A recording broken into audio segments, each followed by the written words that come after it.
중국 시진핑도 격노하였다고 하는데요. 도대체 그는 어떤 발언을 했던 것일까요?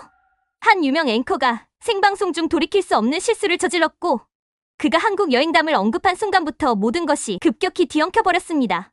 이 돌발 상황은 미디어와 SNS를 통해 순식간에 퍼져나가며 그 발언 하나가 곧전 국민을 경악시키기에 충분했습니다. 현재 중국은 한편의 영상 하나로 전면 충격에 휩싸였습니다. 도대체 그는 어떤 발언을 했던 것일까요? 이제 긴박하고 파격적인 순간에 전말로 안내하겠습니다. 저는 중국 방송사의 뉴스 앵커 류지엔입니다. 20년 동안 뉴스 앵커로 일하면서 많은 이야기를 전달해왔습니다. 최근 한국에 관한 이야기가 중국 내에서 자주 오가고 있습니다. 특히 SNS에서는 한국은 중국인을 싫어한다는 이야기가 끊임없이 퍼지고 있었습니다. 요즘 뉴스 봤어? 한국에서 중국인 관광객을 거부한 식당이 또 있다더라. 천민이 사무실로 들어오며 말했습니다.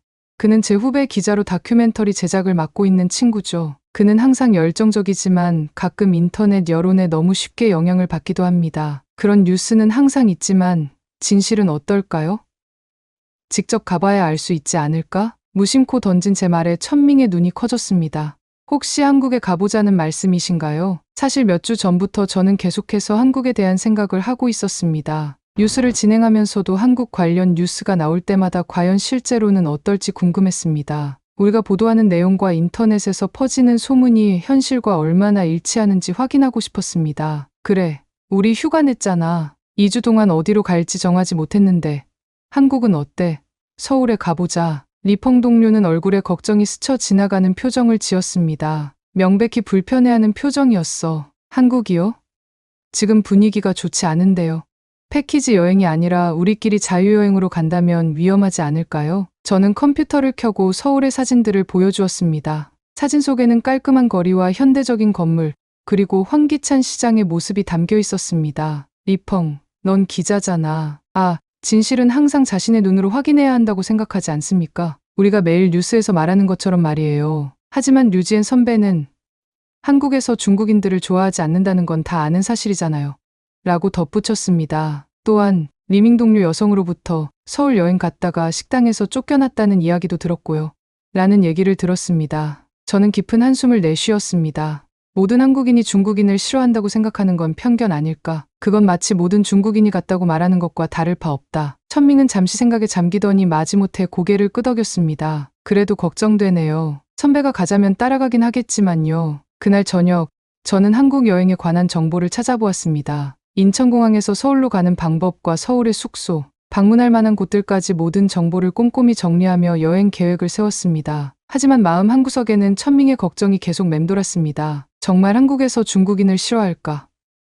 불편한 상황을 마주하게 될까? 아니야, 우리는 기자입니다. 진실은 직접 확인해야 합니다. 스스로 다짐하며 여권을 꺼내 확인했습니다. 2주 후면 한국 땅을 밟게 될 텐데 그곳에서 우리를 기다리는 경험은 어떨까요? 설렘과 걱정이 뒤섞인 마음으로 저는 한국행 비행기표를 예매했습니다. 이 여행이 제 인생을 바꾸는 여행이 될 줄은 그때는 몰랐습니다. 와, 생각보다 공항은 깨끗했습니다. 인천공항에 발을 내딛는 순간 천밍은 입에서 탄성을 내뿜었습니다. 저 역시 마찬가지였습니다. 넓은 공항 홀에는 햇빛이 유리창을 통해 쏟아져 들어왔고 바닥은 반들반들 빛났으며 천장이 높아 개방감이 느껴졌습니다. 역시 세계적으로 유명한 공항이라 그런지 시설이 정말 좋았습니다. 저는 공항 안내 표지판을 보며 말했습니다. 중국어, 영어, 한국어가 함께 표기된 안내판 덕분에 우리 같은 외국인들도 쉽게 길을 찾을 수 있습니다. 천밍은 여전히 주변을 둘러보며 감탄했습니다. 류지엔 선배, 여기 자동 출입국 시스템이 있네요. 한번 써볼까요? 리펑 동료는 자동 출입국 심사대를 가리켰습니다. 저희는 처음 보는 기계 앞에서 잠시 망설였지만 화면에 나타난 안내에 따라 여권을 스캔하고 지문을 등록했습니다. 놀랍게도 몇 초 만에 출입국 심사가 완료되었습니다. 이런 첨단 시스템이 정말 인상적입니다. 생각보다 빠르네요. 이런 시스템이 있으면 외국인들도 편리하게 이용할 수 있겠습니다. 안내판을 열심히 살펴보았지만 처음 방문한 공항인 탓에 방향을 잡기가 쉽지 않았습니다. 지도를 들여다보고 있는데 갑자기 누군가 다가왔습니다. 도움이 필요하신가요? 고개를 들어보니 파란 유니폼을 입은 공항 직원이 웃으며 물었습니다. 저는 영어로 수화물을 찾으러 가는 길을 물었고 그는 천천히 설명해 주었습니다. 그러자 따라오세요 라고 말하며 직접 저희를 수화물 찾는 곳까지 안내해 주었습니다. 감사합니다. 저는 진심으로 감사 인사를 전했고 그는 즐거운 여행 되세요 라며 밝게 웃었습니다. 이런 친절함은 전혀 기대하지 않았던 일이었습니다. 선배, 공항이 그렇겠죠. 외국인들이 많이 오는 곳이라 특별히 친절할 수밖에 없으니까요. 천밍은 여전히 약간 회의적인 표정을 지었습니다. 그의 말에도 일리가 있었지만 첫 인상은 나쁘지 않았습니다. 저희는 공항을 나와 서울 시내로 향하는 공항 철도를 탔습니다. 깨끗한 객실과 정확한 시간 안내 방송이 인상적이었습니다. 창밖으로 보이는 풍경은 점점 도시의 모습으로 바뀌어 갔습니다. 고층 건물들과 아파트 단지, 그리고 한강이 보였습니다. 서울이 이렇게 현대적인 도시일 줄은 몰랐어요. 사진으로만 봤을 때와는 느낌이 다릅니다. 리펑은 창밖을 바라보며 말했습니다. 저도 동의합니다. 서울은 베이징이나 상하이처럼 현대적이면서도 어딘가 다른 분위기를 풍기고 있었습니다. 조금 더 정돈되고 아기자기한 느낌이었죠. 서울역에 도착하여 호텔로 향하는 택시를 잡았습니다. 택시 기사님은 우리가 중국에서 왔다는 것을 알고 중국어로 몇 마디 건넸습니다. 발음은 서툴렀지만 그런 노력이 고마웠습니다. 니하오, 중국에서 오셨어요. 환영합니다. 제가 놀란 표정을 짓자 택시 기사님은 웃으며 말했습니다. 옛날에 중국 친구가 있어서 조금 배웠어요. 많이 서툴러서 죄송합니다. 그의 친절한 태도에 저도 미소 지었습니다. 짧은 대화였지만 기분 좋은 만남이었습니다. 호텔에 도착해 체크인을 마치고 방에 들어갔을 때 리펑이 저에게 물었습니다. 선배, 지금까지는 생각보다 괜찮은 것 같아요. 하지만 아직 첫날이잖아요. 앞으로 어떨지 모르겠습니다. 저는 창밖으로 보이는 서울의 야경을 바라보며 대답했습니다. 그래, 아직 시작일 뿐입니다. 우리는 객관적으로 관찰하고 경험해야 합니다. 내일부터 진짜 서울을 경험해보자. 방 안에서 짐을 풀며 서울에서의 첫 인상이 예상보다 훨씬 좋았다는 생각이 들었습니다. 공항 직원의 친절함, 깨끗한 시설, 택시 기사님의 작은 배려가 모두 따뜻한 느낌을 주었습니다. 그러나 천밍 말처럼 아직 첫날이었습니다. 앞으로 어떤 경험들이 우리를 기다릴지 기대와 걱정이 뒤섞인 채 그날 밤을 보냈습니다. 오늘은 어디부터 가볼까요? 명동 아니면 경복궁? 아침 일찍 일어나 호텔 레스토랑에서 조식을 먹으며 리펑이 물었습니다. 저는 스마트폰을 꺼내 미리 정리해둔 일정표를 보여주었습니다. 일단 경복궁부터 시작해서 북촌 한옥마을과 인사동을 둘러보는 건 어떨까요? 저녁에는 명동에서 쇼핑도 할 수 있습니다. 천밍은 고개를 끄덕이며 찬성했습니다. 아침 식사를 마친 후 호텔을 나서기 전 잠시 커피숍에 들러 지도를 보며 세부 계획을 정리하기로 했습니다. 호텔 근처에 있는 작은 카페는 따뜻한 원목 인테리어와 은은한 조명이 아늑한 분위기를 만들어내고 있었습니다. 아메리카노 2잔 주세요. 카운터에서 주문을 하고 자리에 앉았습니다. 커피가 나오길 기다리는 동안 저는 지갑에서 카드를 꺼내 테이블 위에 올려두었습니다. 이런저런 이야기를 나누며 계획을 세우고 있었습니다. 류지엔 선배, 북촌 한옥마을에서는 한복도 입어볼 수 있다더군요. 한번 입어볼까요? 리펑은 흥미로운 표정으로 물었습니다. 저는 웃으며 고개를 저었고, 난 좀 쑥스러울 것 같은데, 내가 입고 싶다면 한번 입어보자, 라고 말했습니다. 직원이 커피를 가져다 주었고, 저희는 약 30분 동안 앉아 서울 여행 계획을 세우며 지도를 보았고, 궁금한 점은 인터넷으로 검색하기도 했습니다. 모든 계획이 끝나고 카페를 나왔습니다. 경복궁으로 향하는 지하철을 타기 위해 역으로 걸어가던 중 문득 불안한 느낌이 들었습니다. 무언가 빠뜨린 것 같은 기분이었죠. 주머니를 뒤적여 보니 핸드폰은 있었지만 지갑이 보이지 않았습니다. 아, 이런, 지갑이 없어요. 갑자기 걸음을 멈추고 가방을 뒤져보았지만 지갑은 없었습니다. 천민과 함께 찾아보았지만 역시 보이지 않았습니다. 어디서 마지막으로 보셨어요? 리펑이 걱정스러운 표정으로 물었습니다. 저는 잠시 생각에 잠겼다가 기억해냈습니다. 아까 카페에서 카드를 꺼내다가 아마도 테이블 위에 놓고 온 것 같아요. 리펑은 얼굴이 어두워졌습니다. 그는 말없이 저를 바라보더니 한숨을 내쉬며 말했습니다. 가서 확인해 봐야겠네요. 하지만 벌써 30분이나 지났는데 한국에서 지갑을 잃어버리면 다시 찾기 힘들 것 같습니다. 그의 말에 저도 마음이 무거워졌습니다. 지갑에는 신용카드와 현금, 그리고 중요한 신분증이 들어 있었기 때문입니다. 저는 다시 카페로 돌아갔습니다. 그동안 제 마음은 이미 지갑을 포기한 상태였습니다. 한국에서의 첫날부터 이런 일이 생겨 여행이 망칠까 걱정되었기 때문입니다. 카페에 도착해 문을 열고 들어가자 우리가 앉았던 자리는 이미 다른 손님들이 차지하고 있었습니다. 가슴이 철렁 내려앉았습니다. 혹시나 하는 마음에 카운터로 다가가며 말했습니다. 혹시 조금 전에 저희가 앉았던 자리에서 지갑을 발견하지 못하셨나요? 직원은 저를 물끄러미 쳐다보다가 반가운 미소로 말했습니다. 아, 맞아요. 찾으러 오실 줄 알았습니다. 잠시만요. 직원은 카운터 아래쪽에서 무언가를 꺼내더니 그것이 바로 제 지갑임을 보여주었습니다. 아무것도 손대지 않은 채 그대로 있었습니다. 신용카드, 현금, 신분증 모두 그대로 들어 있었습니다. 정말 감사합니다. 어떻게 이렇게 그대로 남겨두셨는지 잊지 못하겠습니다. 직원은 웃으며 대답했습니다. 손님이 나가신 후 다른 손님이 테이블을 정리하다가 발견했어요. 당연히 주인께 돌려드릴 줄 알았습니다. 리펑은 놀란 표정으로 지갑을 바라보았습니다. 그는 눈을 크게 뜨고 저에게 속삭였습니다. 선배, 아무도 손을 대지 않았다는 게 믿기지 않습니다. 이런 일이 중국에서 일어났다면 말이 끝나지도 않았을 텐데요.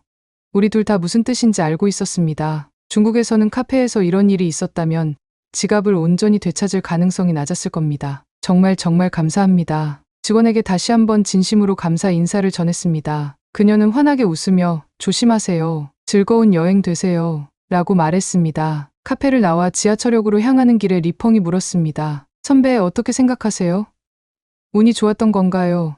아니면 한국 사람들이 원래 이렇게 정직한 건가요? 저는 잠시 생각하다가 대답했습니다. 하나의 경험으로 판단하기는 어렵습니다만 상황은 꽤 좋았습니다. 계속 관찰해 봅시다. 경복궁으로 향하는 지하철 안에서 저는 지갑을 잃었다가 되찾은 경험을 곰곰이 생각해 보았습니다. 아직 한국 여행의 시작에 불과했지만 이미 제가 가지고 있던 몇 가지 편견이 흔들리고 있다는 느낌이 들었습니다. 과연 앞으로 어떤 경험들이 기다리고 있을까요? 경복궁과 북촌 한옥마을을 둘러본 후 저희는 한강 근처로 향했습니다. 여의도 한강공원에서 잠시 쉬며 강변의 전망을 즐기고 싶었기 때문입니다. 지하철보다는 택시가 편할 것 같아 길가에서 택시를 잡았습니다. 여의도 한강공원으로 가주세요. 택시 기사님은 고개를 끄덕이며 미터기를 켰습니다. 차창 밖으로 서울의 풍경이 지나가는 동안 저는 핸드폰으로 지금까지 찍은 사진들을 리펑에게 보여주었습니다. 이 사진 괜찮네요. 북촌 한옥마을의 분위기가 정말 잘 담겼습니다. 리펑은 제 핸드폰 화면을 가리키며 말했습니다. 저희는 사진을 보며 이야기를 나누다가 어느새 목적지에 도착했다는 기사님의 말씀에 서둘러 내렸습니다. 감사합니다. 택시 요금은 제가 지불할게요. 택시에서 내린 후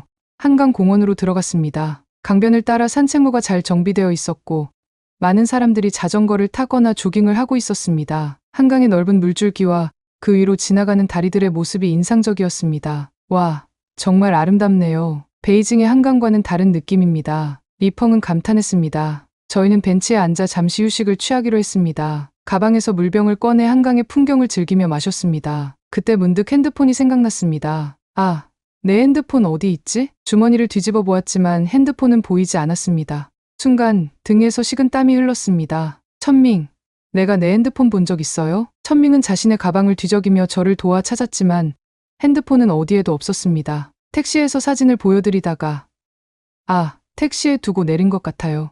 라고 말했습니다. 천밍은 갑자기 표정이 어두워지며 한숨을 내쉬었습니다. 이제 핸드폰은 포기해야겠어요. 오전에는 지갑을 잃었다가 찾았는데 오후에는 핸드폰을 잃었다가 되찾으니 저도 마음이 무거워졌습니다. 핸드폰에는 중요한 연락처와 모든 사진이 들어있었고 더군다나 중국으로 돌아가기 전에 필요한 정보들도 모두 저장되어 있었습니다. 무슨 방법이 있을까? 택시 번호라도 기억했으면 좋았을 텐데. 리펑은 생각에 잠겨 중얼거렸습니다. 저는 잠시 고민하다가 결심했습니다. 경찰서에 가봐야겠어요. 혹시 도움을 받을 수 있을지도 모르잖아요.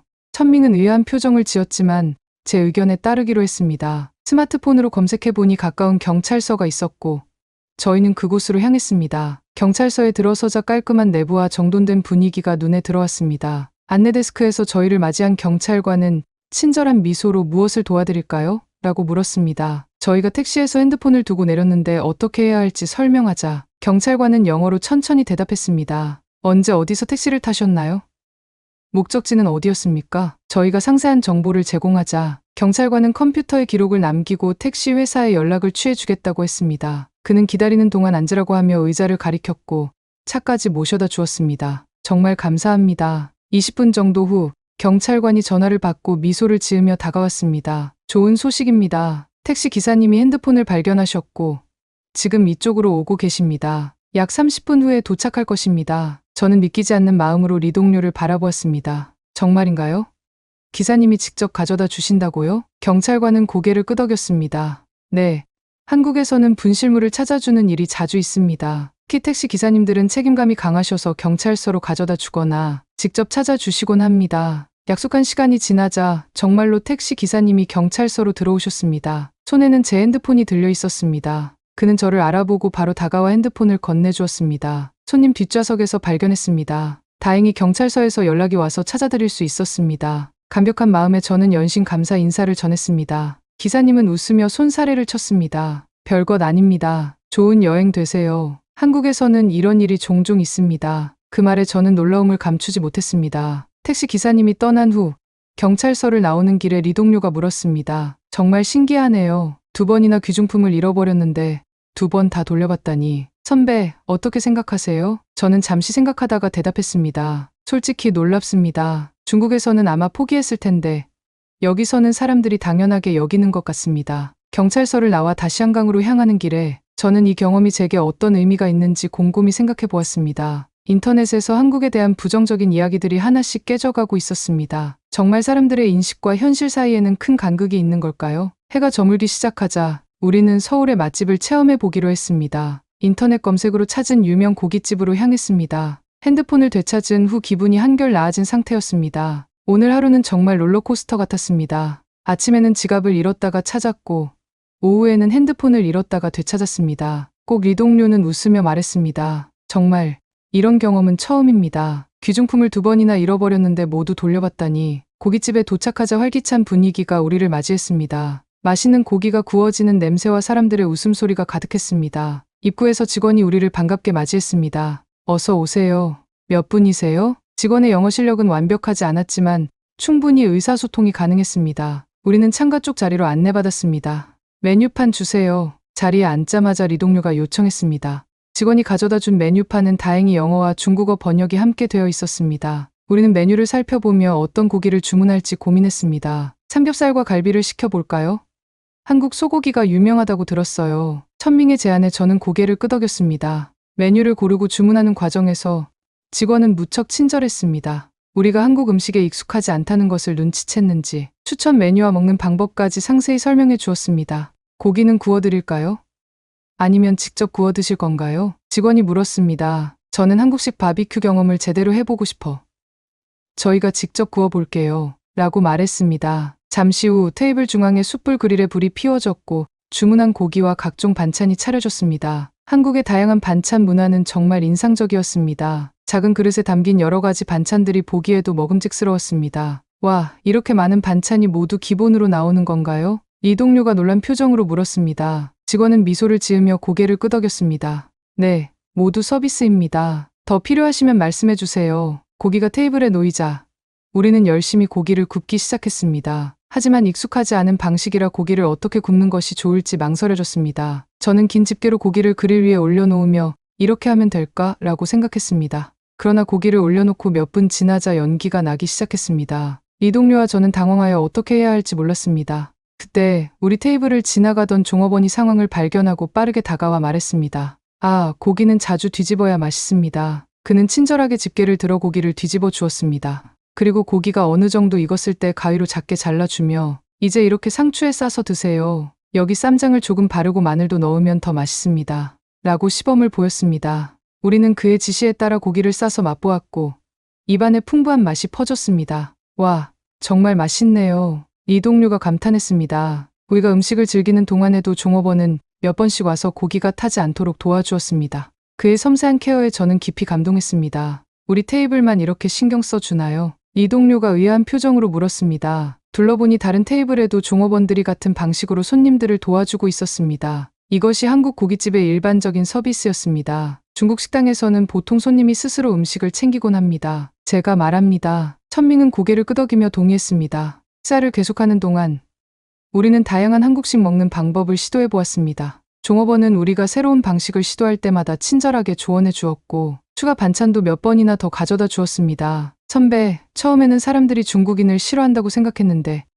지금까지 직접 경험해본 결과 전혀 그렇지 않은 것 같습니다. 이 동료는 조용히 말했습니다. 그의 목소리에서는 미안함과 놀라움이 동시에 느껴졌습니다. 맞습니다. 우리가 들었던 이야기와는 다릅니다. 물론 모든 한국인이 다 그렇다고 일반화할 수는 없지만 지금까지 만난 한국 사람들은 모두 친절했습니다. 그리고 그는 카드 결제를 위해 카드를 내밀었습니다. 중국에서 오셨군요. 저희 어머니는 중국 드라마를 좋아하십니다. 즐거운 여행 되세요. 식당을 나오며 리 동료가 말했습니다. 오늘 하루 동안 경험한 것들이 정말 많았습니다. 한국 사람들의 친절함이 생각보다 훨씬 깊은 인상을 남겼습니다. 저는 고개를 끄덕이며 대답했습니다. 그래, 아직 여행의 시작이지만 이미 많은 것을 배우고 있는 것 같습니다. 내일은 또 어떤 경험이 우리를 기다릴지 기대됩니다. 호텔로 돌아가는 길에 오늘 하루 동안의 경험들이 머릿속을 맴돌았습니다. 지갑을 잃었다가 찾은 일, 핸드폰을 택시에 두고 내렸다가 돌려받은 일, 그리고 고깃집에서 경험한 따뜻한 서비스까지 모든 것이 제가 중국에서 들었던 이야기와는 너무 다르다는 것을 깨달았습니다. 그날 밤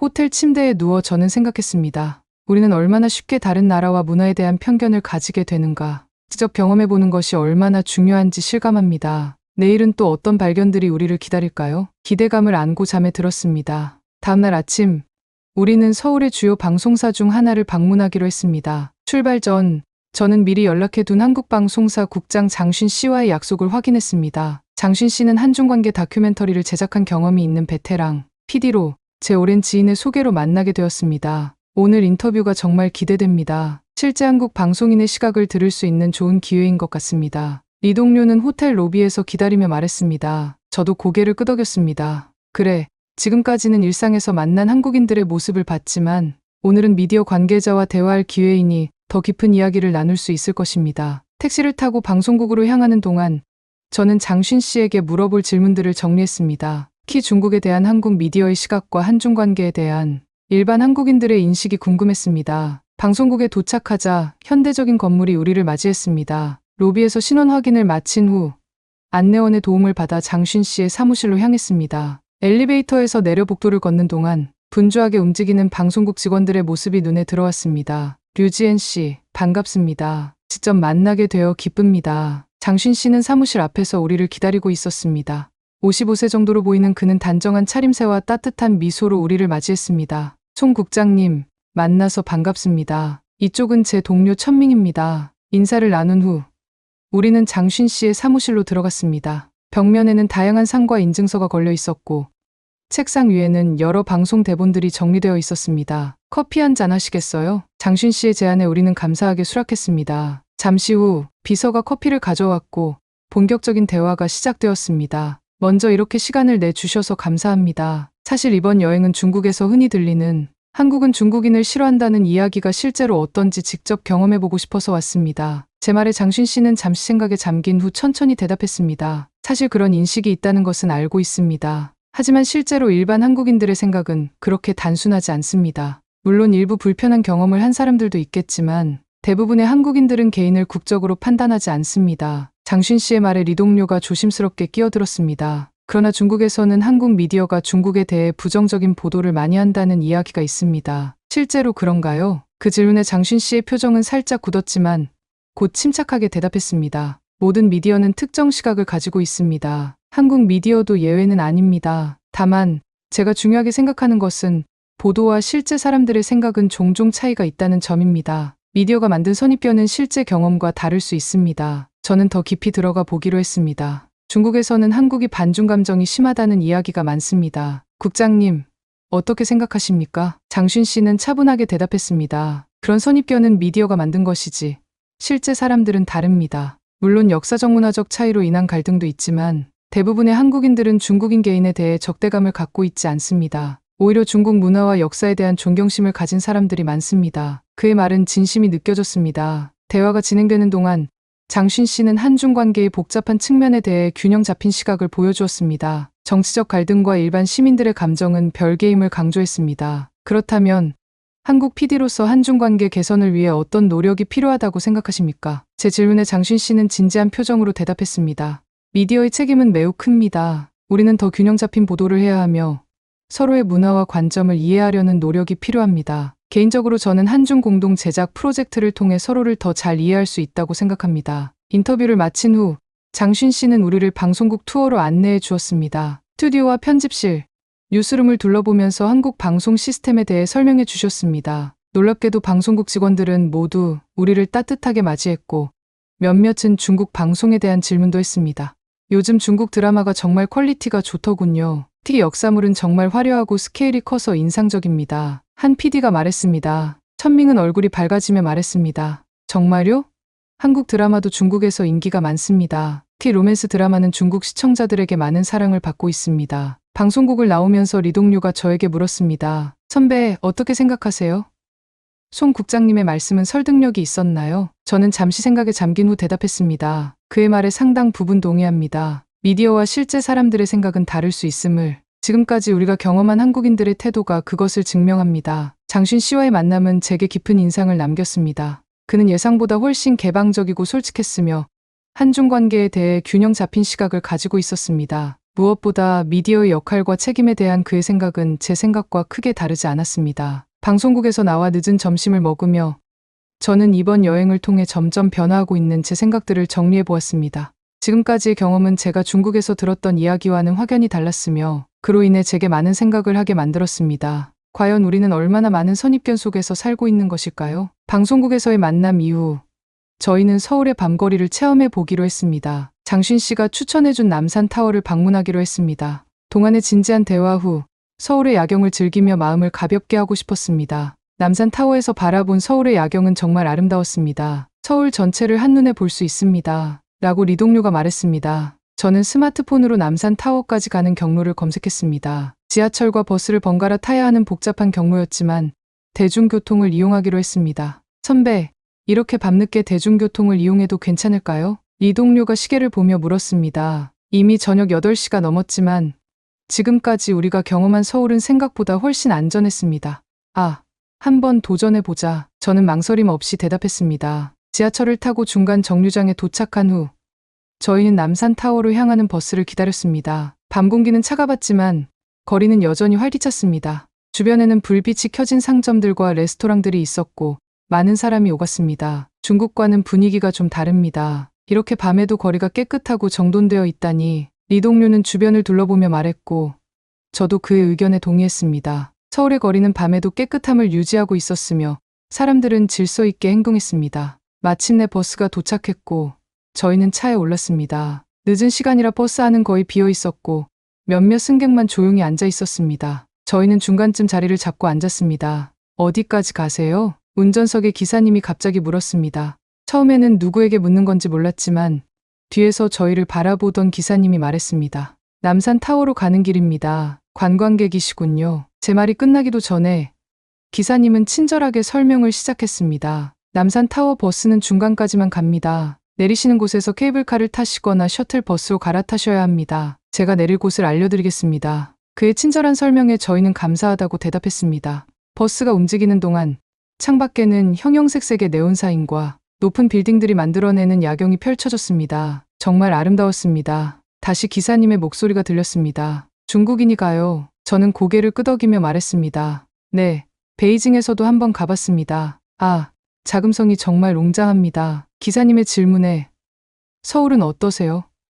마음에 드시나요? 라고 물었고 저는 진심으로 대답했습니다. 정말 좋습니다. 사람들이 친절하고 거리도 깨끗하며 기대했던 것보다 훨씬 좋은 경험을 하고 있습니다. 버스 기사님은 미소를 지으며 고개를 끄덕였습니다. 그의 친절함은 단순히 직업적인 것이 아니라 진심이 느껴졌습니다. 이제 다음 정류장에서 내리세요. 거기서 오른쪽으로 조금만 걸어가시면 케이블카 타는 곳이 나옵니다. 목적지에 가까워지자 기사님이 미리 알려주었습니다. 버스가 멈추고 저희가 내리려 할 때 기사님은 무언가를 건네주었습니다. 이거 드세요. 밤에 산에 올라가면 춥거든요. 작은 비닐봉지에 사탕과 초콜릿 몇 개가 들어있었습니다. 너무 뜻밖의 선물에 저희는 놀라움을 감추지 못했습니다. 정말 감사합니다. 저희가 연신 감사 인사를 전하자 기사님은 수줍게 웃으며 손사래를 쳤습니다. 별것 아닙니다. 좋은 여행 되세요. 택시에서 내린 후 케이블카로 향하는 길에 이 동료가 말했습니다. 선배, 이런 경험은 처음이에요. 버스 기사가 관광객에게 이렇게 친절하다니. 저도 같은 생각을 했습니다.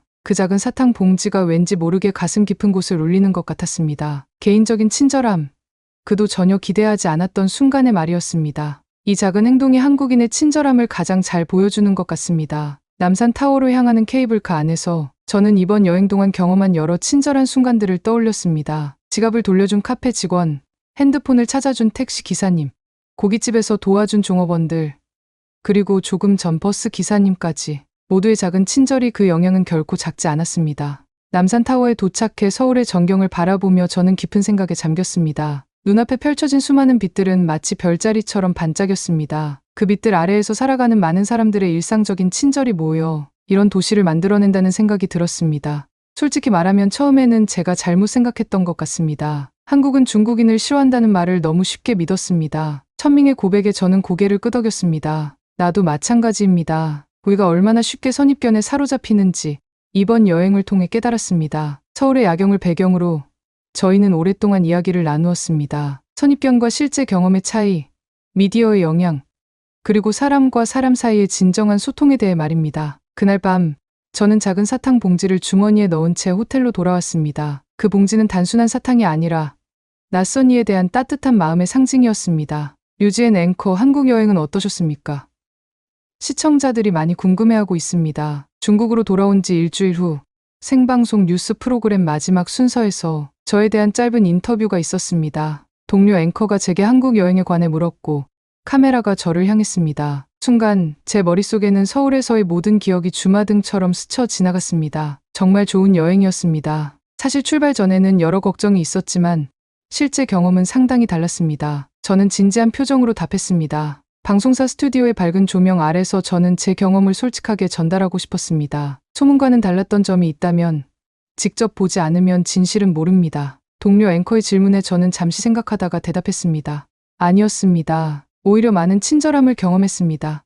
스튜디오가 잠시 조용해졌습니다. 이런 솔직한 답변은 아마도 예상하지 못했을 것입니다. 하지만 저는 계속해서 말씀드리고자 합니다. 물론 모든 한국인이 다 같지는 않겠지만 지금까지 만난 한국인들은 모두 정직하고 친절했습니다. 카페에서 지갑을 잃어버렸을 때 그대로 돌려받았고 택시에서 핸드폰을 잃어버렸을 때도 기사님이 직접 경찰서로 가져다 주셨습니다. 동료 앵커가 놀란 표정으로 물었습니다. 그런 일들이 있었습니다. 이런 경험들이 류지엔 앵커님의 한국에 대한 인식을 바꾸었습니까? 저는 고개를 끄덕이며 말했습니다. 네, 분명히 그렇습니다. 우리 모두 때로는 들은 이야기나 뉴스 보도만으로 국가나 문화에 대한 인식을 형성하지만 실제 경험해보면 그 차이를 느낄 수 있습니다. 저는 이번 여행을 통해 더 열린 시각을 갖게 되었습니다. 인터뷰는 그렇게 마무리되었지만 방송이 끝난 후 여러 동료들이 저에게 다가와 더 많은 이야기를 듣고 싶어 했습니다. 제 솔직한 경험담은 많은 사람들의 관심을 끌었습니다. 사무실로 돌아와 짐을 정리하던 중 리 동료가 들어왔습니다.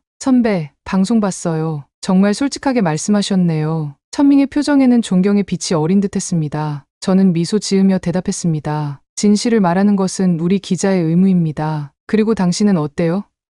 한국에 대한 생각이 바뀌었습니까? 천밍은 고개를 끄덕이며 말했습니다. 네, 많이 바뀌었습니다. 사실 제 SNS에 한국에서 겪은 일이라는 제목으로 글을 올렸는데 반응이 뜨겁습니다. 많은 분들이 저와 비슷한 긍정적인 경험을 했다고 이야기하더군요. 그 말을 듣고 저는 흥미를 느꼈습니다. 어쩌면 우리만 그런 생각을 하고 있던 것이 아닐지도 모릅니다. 많은 중국인들이 한국에서 좋은 경험을 했지만 그런 이야기들은 잘 알려지지 않았던 것 같습니다. 그렇다면 부정적인 인식이 왜 이렇게 강한 걸까요? 리 동료는 잠시 생각하더니 대답했습니다. 아마 부정적인 경험이 더 큰 소리로 더 널리 퍼지기 때문일 겁니다. 긍정적인 경험은 당연하게 여겨지고 부정적인 경험만 이슈가 되는 경우가 많습니다. 그의 말에 저는 깊이 공감했습니다. 미디어 종사자로서 우리는 종종 자극적이고 논쟁적인 이야기에 집중하는 경향이 있습니다. 그 과정에서 일상의 작은 친절, 보통 사람들의 선의는 종종 간과되곤 합니다. 천밍은 이어 말했습니다. 우리가 이번 여행에서 배운 것을 어떻게 활용하면 좋을까요? 천밍은 밝은 표정으로 대답했습니다.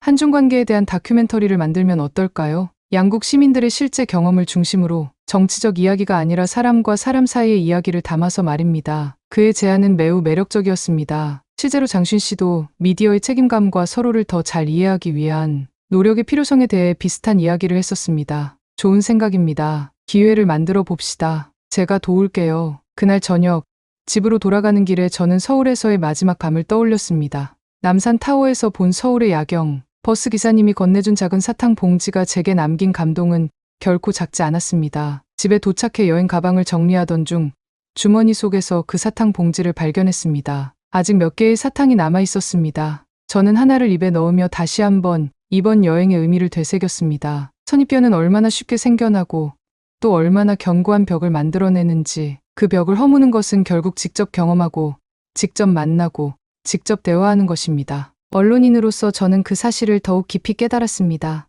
한국 여행을 통해 저는 단순히 여행지의 아름다움뿐만 아니라 사람과 사람 사이의 진정한 소통, 선입견을 넘어서는 진실을 발견했습니다. 그리고 작은 친절이 가져오는 큰 변화를 느꼈습니다. 무엇보다도 더 열린 마음으로 세상을 바라보는 법을 배웠습니다. 직접 가보지 않으면 진실은 모릅니다.